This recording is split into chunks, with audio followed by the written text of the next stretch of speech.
Kalau ada orang janji untuk emas 100% setahun, ini sebenarnya red flag.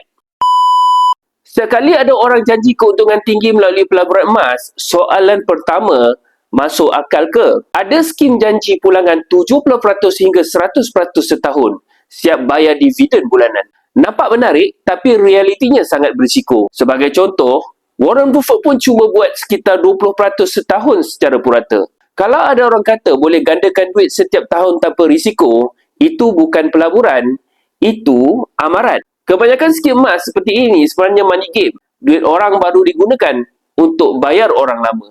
Bila orang berhenti masuk, skim runtuh. Pelabur rugi, penganjur untung. Ini 5 tanda perangkap skim emas.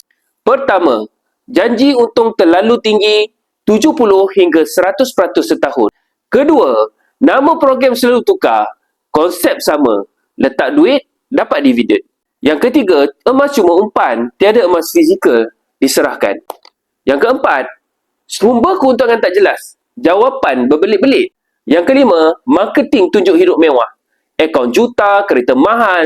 Itu umpan, bukan bukti. Cara paling selamat, beli emas fizikal, simpan sendiri, untung dari kenaikan harga emas. Tak cepat kaya, tapi paling selamat dan bernilai. Follow saya untuk belajar sifat emas dengan betul.